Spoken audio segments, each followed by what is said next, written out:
What if a missile could fly without carrying conventional fuel? Not for minutes, not for an hour, but potentially for thousands of miles. During the Cold War, American engineers explored exactly that idea. They called it Project Pluto, and the weapon they were designing was known as SLAM, the Supersonic Low Altitude Missile.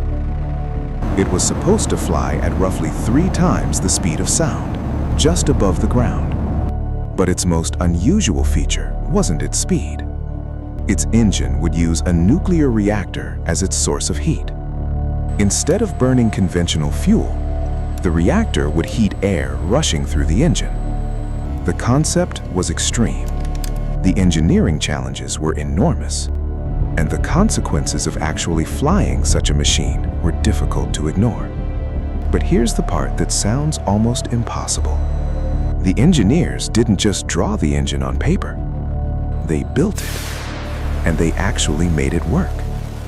So how do you turn a nuclear reactor into a jet engine? The idea behind Project Pluto came from a very specific Cold War problem. The United States wanted a missile that could travel enormous distances while flying extremely low. A conventional cruise missile had one major limitation: fuel. Carry more fuel and the missile becomes heavier. Carry less and its range becomes limited. Engineers began looking for a completely different solution. What if the missile didn't need to carry enough chemical fuel for the entire flight? What if its energy source could keep providing heat for as long as the mission required? That led to an extraordinary proposal. Instead of using a conventional power source, SLAM would carry a nuclear reactor. The reactor could provide energy far beyond what a normal fuel supply could deliver. On paper, the idea offered something conventional engines could not: enormous range without enormous fuel tanks. But there was one enormous question: could a nuclear reactor actually propel a missile? So how could a nuclear reactor actually propel a missile? The answer was a ramjet. Unlike a conventional jet engine, a ramjet has almost no moving parts. It doesn't rely on spinning compressor blades. Instead, the missile's own speed forces enormous amounts of air into the engine. As that air slows down inside the intake, its pressure rises naturally. A conventional ramjet would inject fuel and ignite it. Pluto eliminated that step entirely. The compressed air would flow directly through a nuclear reactor. Inside the reactor, thousands of ceramic fuel elements would heat the air to extraordinary temperatures. That superheated air would then expand through the exhaust nozzle, producing thrust. In other words, the reactor wasn't generating electricity. It was replacing the combustion chamber itself. It was one of the boldest propulsion concepts ever seriously engineered. This represents a significant advancement in nuclear propulsion technology. The theory was impressive, but theory alone couldn't build Project Pluto. Engineers needed an actual reactor capable of replacing the combustion chamber of a supersonic missile. That led to the Tory series of experimental reactors. At the heart of the system was a compact nuclear core filled with thousands of ceramic fuel elements. These elements had to withstand extreme temperatures while allowing air to flow directly through the reactor. Around the core was a structure designed to control the airflow and keep the reactor operating under the conditions required by a ramjet. And unlike a conventional jet engine, there was no ordinary combustion chamber waiting downstream. The reactor itself was the source of the heat. The entire system had to be compact enough to eventually fit inside a missile, yet powerful enough to heat enormous quantities of incoming air. On paper, the design was extraordinary. Now the engineers had to find out whether the machine could actually do what they had designed it to do. Now came the moment that mattered. Could Tory II-C actually operate as a nuclear ramjet? The test facility was built around an enormous airflow system designed to push air through the reactor at the conditions the engine would experience in flight. Engineers monitored pressure, temperature, airflow, and reactor power as the system came alive. Then, the reactor was brought up toward full operating power. Air rushed through the core, carrying away the heat produced by the nuclear fuel. The heated air expanded through the exhaust, creating the thrust the ramjet was designed to produce. This wasn't a computer simulation. It wasn't a calculation on a blueprint.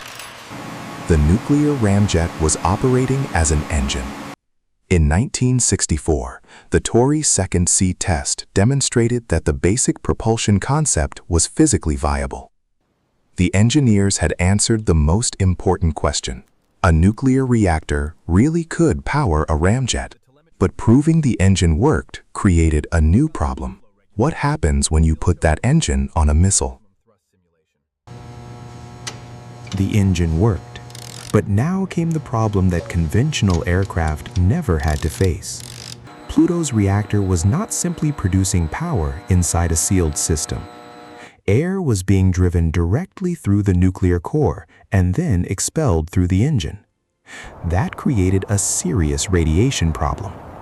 Radioactive material could become part of the exhaust, while the reactor itself produced intense radiation during operation. The obvious solution was shielding. But shielding a nuclear reactor requires mass, and every kilogram added to the missile worked against the very range and performance Pluto was designed to achieve. Then there was the problem of working with the engine on the ground. The reactor had to be handled, inspected, maintained, and tested under conditions that ordinary aircraft engineers never had to consider. Even after the engine was shut down, radioactive contamination remained a concern. Pluto wasn't just an unusual propulsion system. It was a propulsion system that carried its own radiation problem with it. Even if the engine worked, there was still one enormous problem. How do you actually fly a missile powered by a nuclear reactor? SLAM was designed to travel at supersonic speed while flying extremely close to the ground. That combination created a completely different set of engineering challenges. The missile had to remain stable at very high speed while following terrain at low altitude. Its guidance system had to keep the vehicle on course without a pilot. And unlike a conventional aircraft, there was no practical way to simply bring the missile back when the mission was over. Once launched, it was designed as a one-way weapon. That created an uncomfortable question. Where would a nuclear-powered missile like this actually go during a test? A conventional flight test could put enormous areas at risk. The very feature that gave Pluto its extraordinary endurance also made it extraordinarily difficult to test safely. The engine could fly. The problem was finding somewhere for the missile to go.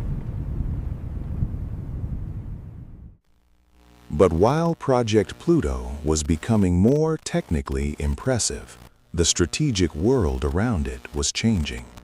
In the early Cold War, the idea of a nuclear-powered cruise missile offered something extremely attractive: enormous range without depending on a conventional fuel supply. But ballistic missile technology was advancing rapidly. Intercontinental ballistic missiles were becoming faster, more capable, and increasingly reliable. They could cross continents in a fraction of the time a low-flying cruise missile would need. And they did not require a nuclear reactor to remain airborne for extended periods. Pluto still offered a unique capability.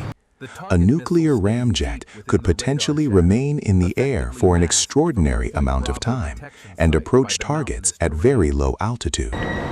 But uniqueness was no longer enough. The more practical the missile alternatives became, the harder it was to justify a gigantic, radioactive, supersonic aircraft without a pilot.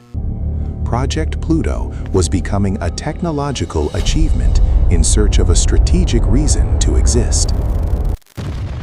So why did Project Pluto die? The answer wasn't simply that the weapon was too dangerous. By the mid-1960s, the United States already had increasingly capable ballistic missiles that could deliver nuclear weapons across continents without requiring a nuclear-powered aircraft to remain airborne for extended periods. Pluto was also enormously complex. It required a nuclear reactor, specialized materials, massive ground facilities, and a completely different approach to testing and deployment. And even though the Tory experiments had demonstrated that the nuclear ramjet concept was technically feasible, the strategic advantages were becoming harder to justify. In 1964, Project Pluto was canceled. The remarkable part is what that cancellation actually meant. The engineers had not failed to make the engine work. They had demonstrated that the impossible-looking propulsion concept was physically achievable. What changed was the question of whether anyone still needed it. The technology worked. The system no longer made sense. Project Pluto was never just a story about a nuclear missile.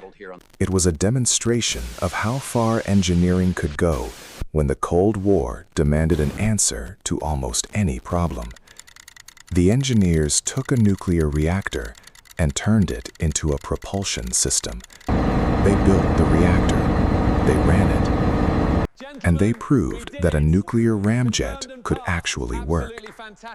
But proving that something could work was not the same as proving that it should be built. By 1964, the strategic world had moved on.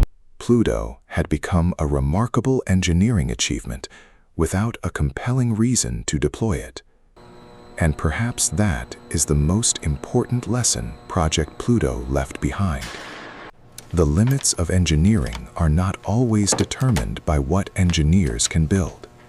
Sometimes, the real limit is deciding whether the machine should exist at all.